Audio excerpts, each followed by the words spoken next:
Good morning, everyone. Welcome to the Thursday, June 18, 2026, Tumwater Public Works Committee meeting. In attendance, I see Councilmember Van Holst and Councilmember Swarthout and myself, Councilmember Jefferson, are all present. Let's go to can I get a motion to approve the minutes, please, for May 21st? So moved. I'll second. All in favor, say aye. Aye. Aye. Aye. Minutes approved. Next, let's talk about the site lease agreement with SiriusXM Amendment Number 5, Water Resources. Good morning, council members. Thank you for the opportunity. I'll share my screen here.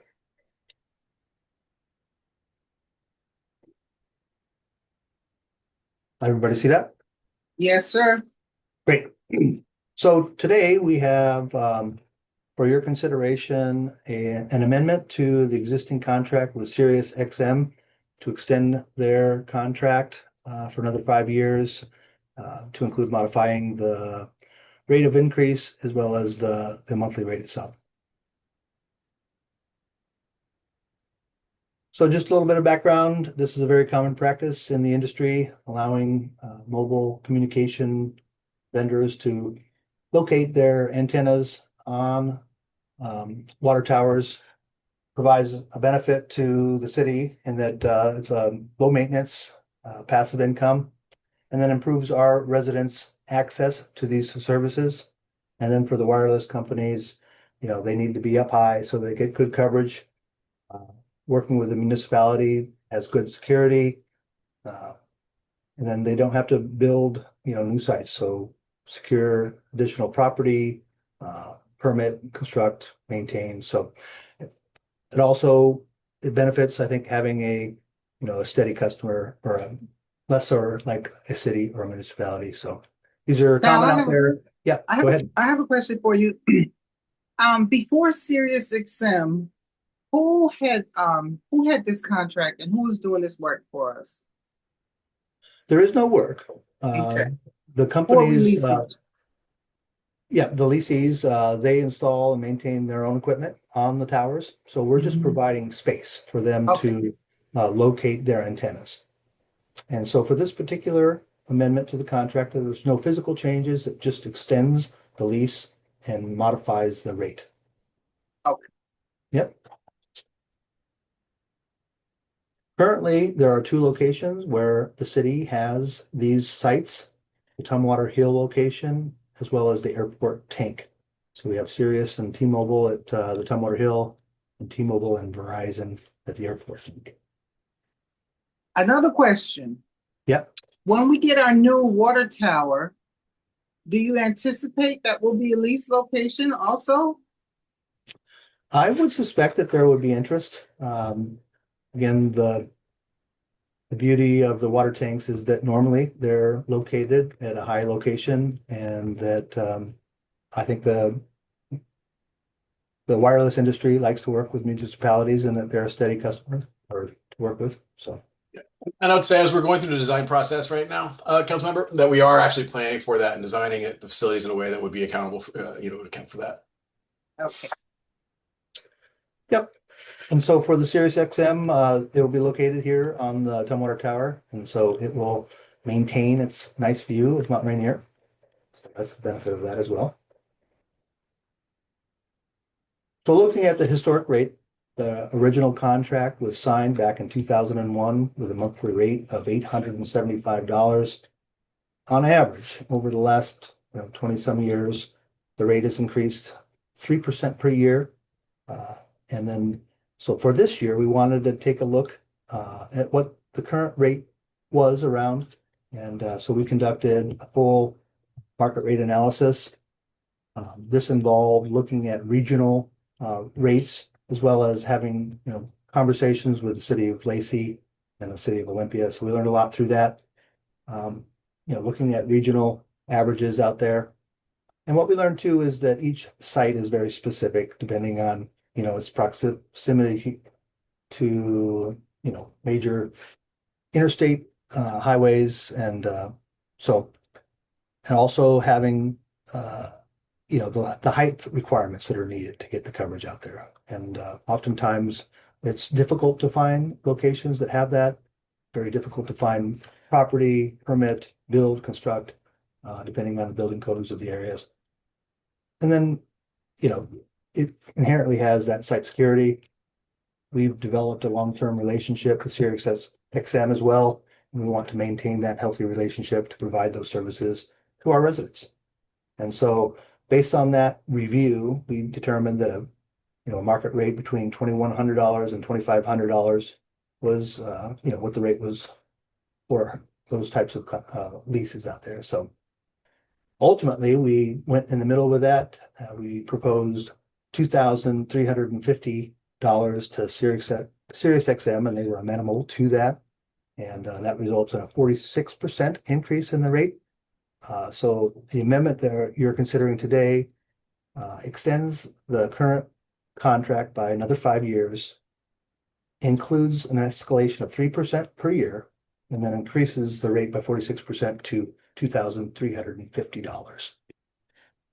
And so with that, we would request that you place the contract amendment with Sirius XM on the July 7th, 2026 City Council consent calendar with a recommendation for approval. And with that, I would take any questions you have.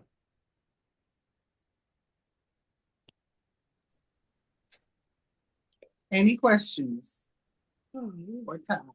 Thank you, Chair. I appreciate you asked the questions. I was curious how many were up on the hill or already. He covered a lot of that in the presentation as far as the other vendors that we have up on the water tank. So I appreciate that.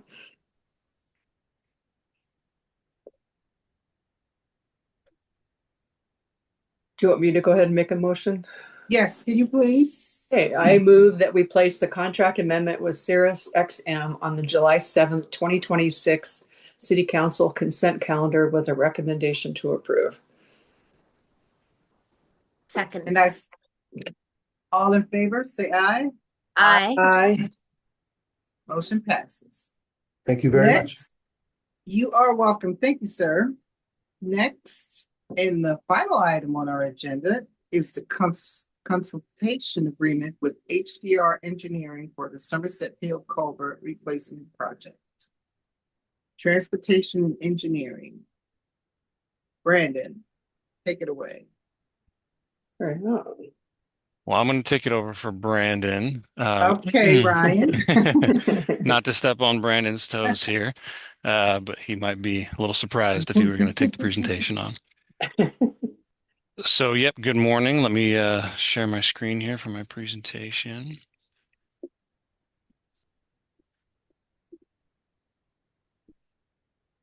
Okay, now let's start that. Just to double check, can you all see the presentation? Yes, sir. Perfect. Thank you. Well, good morning. Again, my name is Ryan Blazer. I'm an engineer in the Transportation and Engineering Department. Here today to present the consultant agreement with HDR Engineering, excuse me, for design of the Somerset Hill Fish Passage Barrier Removal Project. So a bit of project background. This project has been considered for a long time. This watershed was looked at starting in the early 2000s. Ultimately, this led to an alternative analysis being completed several years ago in 2023. There have been several barriers identified in this along Percival Creeks, starting at Trosper Lake. The Sap Road crossing was identified as a barrier, and Somerset Hill Drive was identified as a barrier. And this project led to the alternatives analysis led to funding efforts, which we were able to secure a grant for design and construction, which I'll speak on more later in my presentation. So this project has been a long time coming as we're now starting to correct these barriers. The Sap Road project started construction this week, a couple of days ago, and it's been a long time coming to correct the issues here along Percival Creek and open up this watershed. Hopefully in the next couple of years, salmon will be able to reach Trosper Lake for the first time, and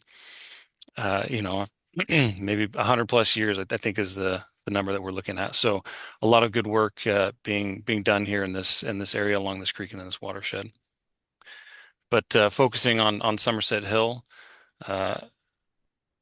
let's see here. The picture on the left, you can see upstream, standing on the road looking upstream. Beautiful creek, beautiful area. And then you can see the road there that crosses over it on the right.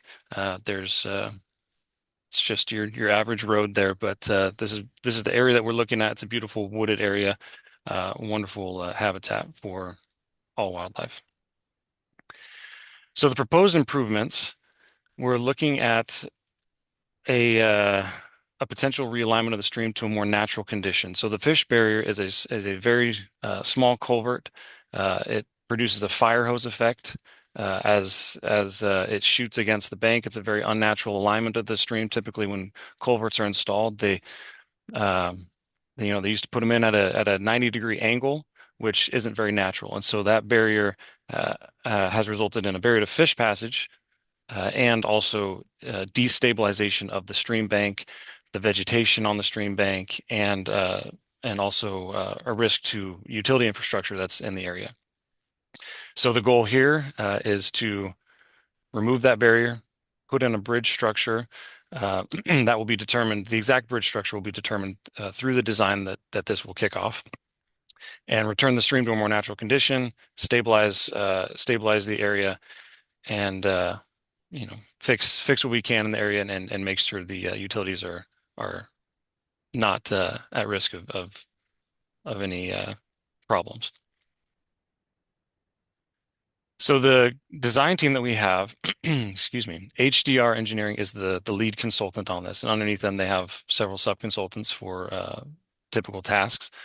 HDR has previously done a project, Country Club Road at Green Cove Creek for Thurston County, which you may be aware of. That was a large, significant project in the area that has won several state and national awards for the design and construction of it. And so we feel strongly that we have a solid team here with the HDR team that we have. And the process of getting a consultant on board is rigorous and set from the federal standards that we needed to follow. We put out a request for qualifications. We analyzed those qualifications. We had a panel of 5 city staff members in engineering and water resources. We analyzed those and we interviewed several consultants that we deemed to be qualified, and ultimately selected HDR Engineering as the consultant that we would like to work with. Following that, entered negotiations, and we have the contract that you see before you.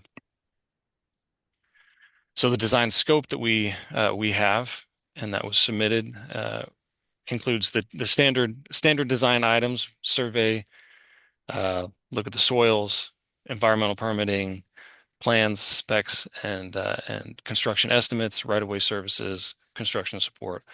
All of these things, very standard, very normal, and the design schedule, we're hoping to get that completed by the end of 2027, advertised for construction around that time as well, and estimating construction in 2028, summer of 2028.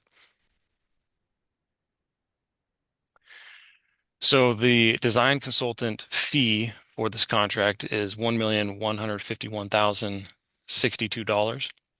That number that I'm presenting now is slightly different than the one that was submitted initially in the staff report. It's about $10,000 higher, and that was due to coordination with WashDOT in between the time the staff report was submitted. They requested updated overhead rates be included in the contract, and so we had to update those fees per coordination with WashDOT and Karen as well. So that's why the recommended action has specific language in it, as I'll speak on a little bit. But this project currently estimated total between $6 to $8 million. That number gets very much refined during the design process that we're getting into now. And so that's our very rough estimate. We received $4 million in Protect federal funding for design and construction. And so the remaining balance, we are currently pursuing funding opportunities for any potential shortfalls there. And any additional costs will be made up in the appropriate CFP funds as this project is in the current CFP. So with that, are there any questions? Yes, Brian, I do have a question. Um, it amazes me that when this was constructed, um, this wasn't thought about. So can you give me some background information? How did this come to be? How did we decide that, the fish weren't using this passageway effectively? Just give me a little more detail about that. Yeah, absolutely. Excuse me. So, sorry. Apparently I haven't spoken much this morning. Apologize. So there's quite a process in determining whether a culvert or a crossing over a stream is a barrier to fish, right? We can't ask them. We can't say, "Are you having trouble with this?" So we look at things such as constriction of a culvert. Sometimes you have to get more into the details of velocity issues. Like I said, the fire hose effect. So this one, there are several factors that go into determining whether there's a barrier. The Department of Fish and Wildlife, the Washington Department of Fish and Wildlife has an active database that you can access online that shows all current crossings of waters of the state and shows the reports that were done on them, the analysis that were done on them, that they perform and say this is not a barrier to fish. This is a barrier to fish. They also break it down. This is a partial barrier, 30% passable, 60% passable. And then you can look at those and determine whether or not it needs correction. And so this particular crossing was analyzed and was determined to be a barrier to fish due to velocity concerns. And that's the stream velocity. That's saying that the fish are unable, generally speaking, unable to get through on high flows because it's shooting out too fast. I see Dan jumped in. I don't know if Dan, you have any additional thoughts on that? Yeah, I was just gonna kind of go throw back in the Wayback Machine too, and talk about like kind of the paradigm of stormwater management back in the day. Really, it's you see a lot of ponds around the community now. You see a lot of like kind of on-site storage facilities, things where we're also trying to treat that water before it does discharge out to us, a conveyance, a stormwater, or a creek or a river. Part of the old paradigm was just get it out of here, get it in a pipe, get it out of here, stop the flooding. And so there was a lot of old systems, and particularly, culverts, things like that were designed using older standards. As Ryan's mentioning, we have a lot more science, a lot more understanding of kind of habitat needs and how that habitat relates to overall community health, things like that. So, way back in the Wayback Machine, the paradigm was we have flooding, we have ponding issues, put in a pipe, get it out of here. Right. So the velocity that Ryan's talking about, it was really just kind of the intention of just clearing the water out so the community could build roads and travel along unimpeded. And it was, after that we started developing more of that science and that understanding to say that there's a better way for stormwater management. There's a better way to protect, habitat health, better way to protect the fish. I mean, as we all know, salmon is super important to the Washington economy in general, and Puget Sound.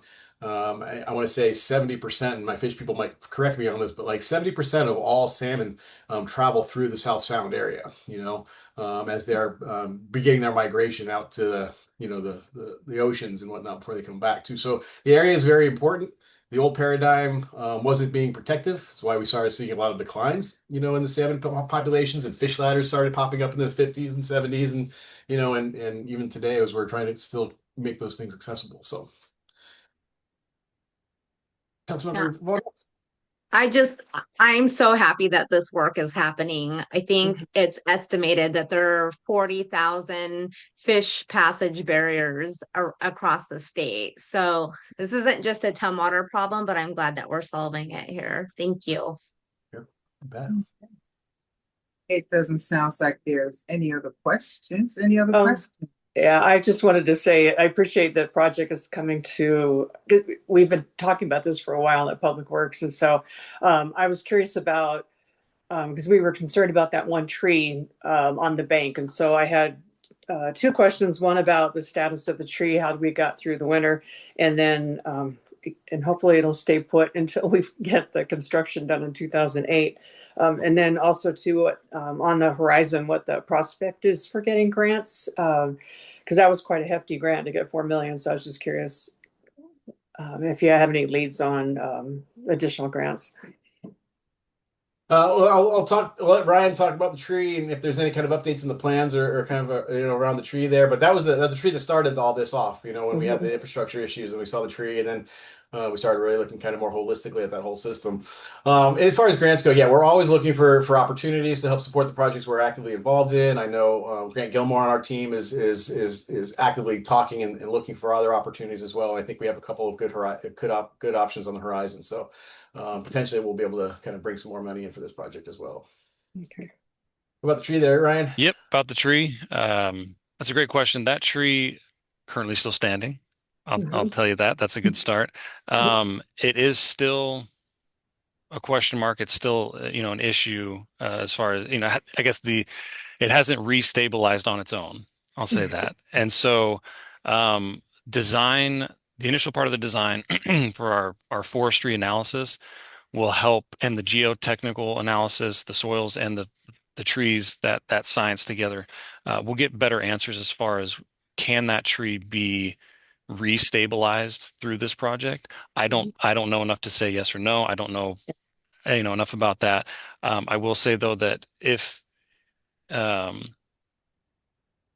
it's still standing and we are considering it, if it is a very significant tree, and so we're going to look at that very quickly to see how we can protect the name of this project. The name of all these fish passes barrier corrections is to make the habitat and the stream and the system as a whole better. And so, that tree, could be potential to maybe use it in the stream if it can't be preserved, or however that could be. So, the name of the game is to make the system better, and that tree is a part of that system currently. So if it does fail before construction, then we're still in good shape as far as, because it's on the other side, right? So yeah, that one's on the north, the downstream end. That's where the fire hose is shooting. And so if it fails before then, then that's a different conversation, is how we can what we need to do from there. And I don't know if Dan has any thoughts on what that situation would look like, but yeah, so part of part of the work that we do is we also have a collaboration with the tribe. And so, we talk about these projects, we get input, and so there's some feedback as well as other biologists through the RIA 13, the Watershed Resource Inventory Area 13, which is the Deschutes. We talk with the industry experts. We figure out what's the best options for things. If this tree does come down, as Ryan said, likely we can use that in the system again. Here or somewhere along the ways there a little bit, because the trees create good habitat and good meander, good substrate for the fish too. So, and also back, talk about stormwater paradigms. Back in the day, it was get all the wood out of the river. Now we're putting it all back in. So we learn over time, through our actions, and who knows. The next 100 years will bring. Yeah. Like all the tires that went into the sound to create. That seemed like a good idea at the time. And the oil. Now we know that was it 6 ppq DQ or something like that. There's an acronym for a chemical that is lethal to salmon that we're going to be working to take out of the creeks. Provide treatment for it too. So it comes from tire dust and brakes and things like that. And wait a minute. I remember my dad used to pour the engine oil down the sewer drain, and you think back like, Dad, what were you doing? What were you doing? So now we know so much. Now we know. Well, hopefully on this project, they'll look back and say, hey, they did a great job.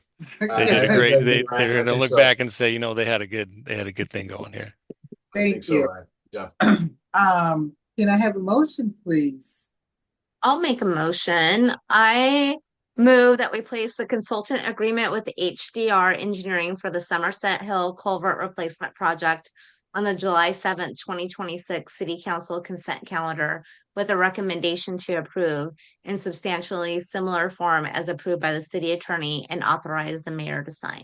And I second. All in favor, say aye. I Aye, and the motion passes. Are there any additional and future items? I do have a request or just a curiosity now because the SAP Road project has now taken off. And so I am so curious. And so I don't know, one, how close we can get to it. We're allowed to watch. I just want to see what y'all are going to do. If we can, I know you're usually real good about taking photos and stuff, but this is so monumental just to be able to keep like a photographic album, photo album of this, coming from where it is, so to what it's going to turn into. So I was just curious.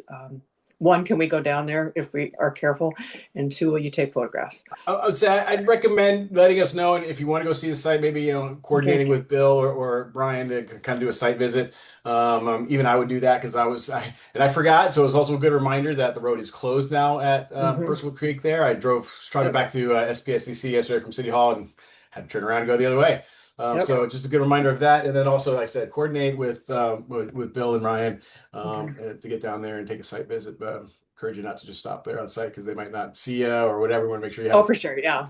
Oh, I'll be wearing mango, so there you go. We'll get you some bright fluorescent mango. Okay. Bill or Ryan, did you have anything else you wanted to add on that?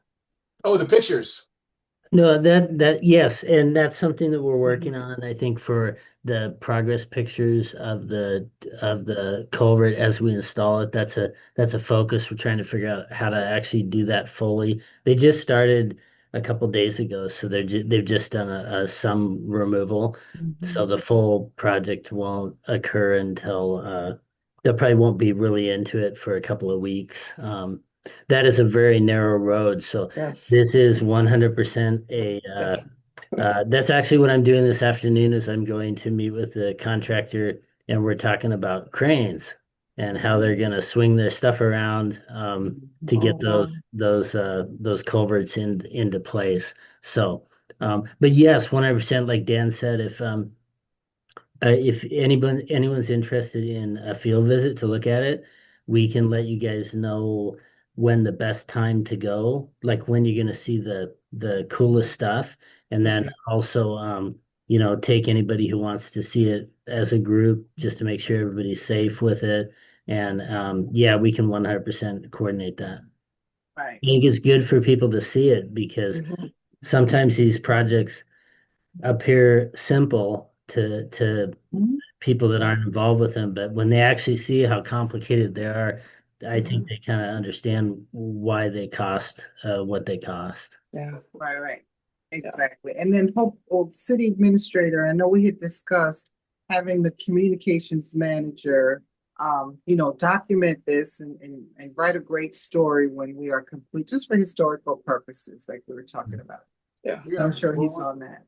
We're working on that as well because it's also great news for us to share and the success of a project. And I think as Ryan had said earlier, first time in 100+ years that the Trosper Lake, which is the headwaters of Percival Creek, going to be open again to salmon. And so it's a fantastic opportunity. It's one we should celebrate as a community, and we're going to have stop motion video or photos, kind of really showing off the project and kind of highlighting it probably for years to come. So you might get sick of seeing it at some point. But, and input from our Native American, neighbors. Absolutely. Of course, they're going to be excited about this. Great teamwork.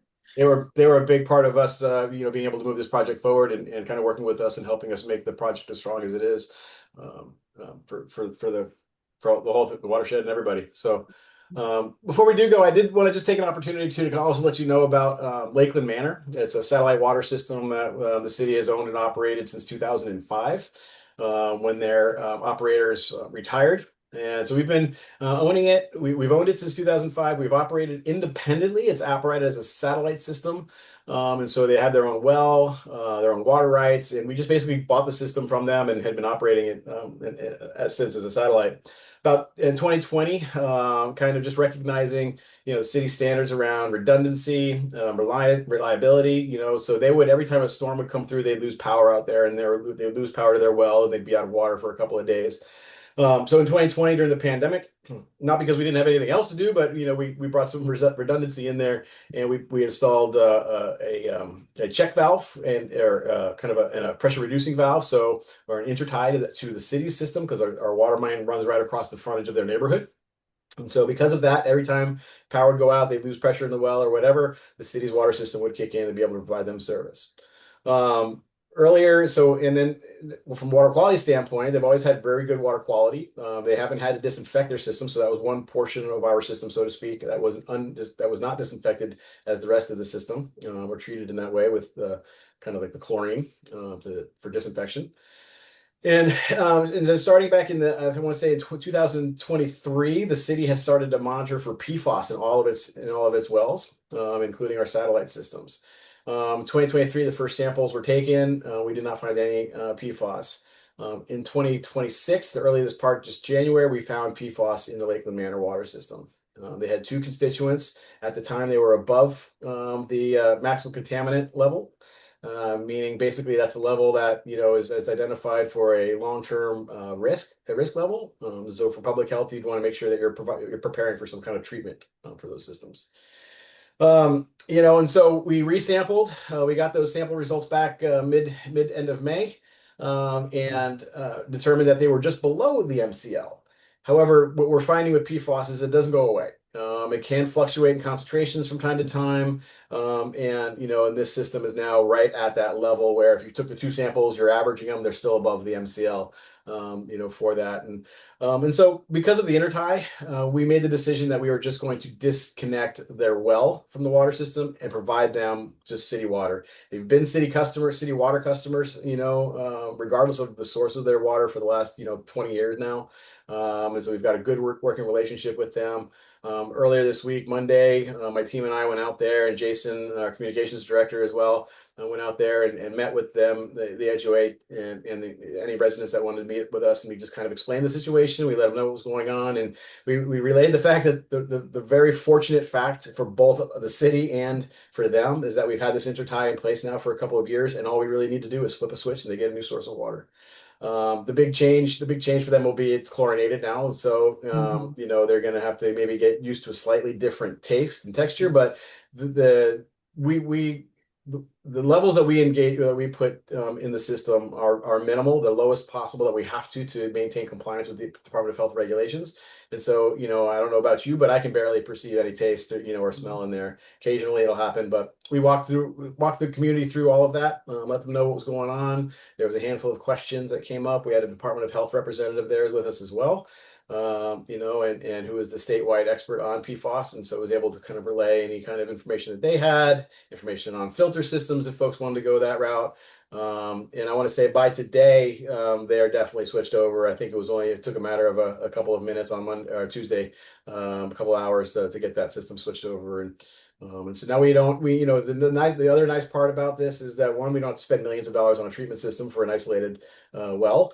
We can make that switch in a couple of hours, which is great. There are some systems that are still planning and have had it for 2+ years, and have had contaminated water with PFAS. And so the other nice part about it is that we don't have two regulatory systems for our staff to apply with. There was a different regulatory standard for the Lakeland Manor because it's a smaller part of the system, but so we would have to prepare a water quality report for the city and then a second one for Lakeland Manor. Not a major deal, but it's just one less thing to have to think about every year for us too. So that's been done. I wanted to let you guys know that the city itself has had one detection of one of the PFAS compounds. There's like 6 or 7 of them that we monitor. And the one that we did have a detection with at Palermo, it's one that is, I want to say, miles away from any kind of maximum contaminant level and any defined health risk as we know it at this time. But it is very low, very, very low on any kind of scale for risk. And so that, it doesn't cause us concern. We do find things in our water from time to time. But if from all the available health information, we know it's very limited, then, we communicate that and we monitor those very closely as well. See if there's any shifting or changes in those. But aside from that, we are seeing PFAS in other small water systems in the area, and it is a growing concern for me and my team as we contemplate what does the future hold for our drinking water sources. You know, how do we protect our sources from any migration of these plumes that could be happening in those areas? And so you're probably going to hear me talk about this stuff more frequently, you know, as we learn more information about it. I might have mentioned to y'all in the past that we've started a conversation with some of the state agencies and some regional folks as well to kind of determine, you know, hey, this is a growing thing. What do we do, and how do we do Right. it? And there's a direct correlation in my mind. You know, we haven't we haven't gotten the data yet, so you know, take that for what it is. But there's a pretty significant connection in my mind with urban septics, the densities of urban septic systems. So we're going to keep a close eye on that too, because the number of one, including Lakeland Manor, that have these hits, there are no legacy other legacy sources. You know, there might be some aerial, like farther away spaces that the water might migrate towards, be causing something. But you know, my team and I are looking very closely at the septic systems and what do we do about that? And in a sense, it's kind of timely because you've heard me talking about urban density septic systems. We have a project on Trosper Road about to kick off, you know, kind of help develop that. We just finished with Velcombe Mobile Home Park, which is a huge milestone. We'll be bringing that back shortly for your guys' consideration to kind of close that project out and put a feather in it. And so that's a good example for how we can move things forward in the future. So not the last you're going to hear on this situation. I did want to let you know about Lakeland Manor, but that we've resolved their situation and you know, hopefully the next one is as easy. But if we come in contact with something else, but that one was a fairly easy one for us. So. And then to find out more about PFAS, where can our community go, our residents go? The Department of Health has a web page. It's a lot of great resources on it. It talks about the risks. It talks about how to mitigate those risks. It talks about where the detections have been found. There's a lot of detections across the state, and they have some local water information on their website as well too. And of course, if anybody wants to give our team a call, just call into Water Resources. We can direct them in the direct them to the right places. We can get them the right information. You know, kind of let them know what's going on with our system and where we're at. Okay, excellent. Any other comments, questions? I did have a question. So that Lakeland Manor, the residents there are currently on septic systems. Is that what you're implying? Okay. Yes. How many units are out there? I want to say there's 40. 40? Yeah, 40 homes. Okay. Yep. And Lakeland Manor is just for placements. It's off of Black Lake Belmore Road towards over by Black Lake. Mm-hmm. So it's between Black Lake Belmore Road and Black Lake. I think I want to say it's 60th. Okay. No other comments. Meeting's adjourned. Thank you, everyone. Thank you. Thank you.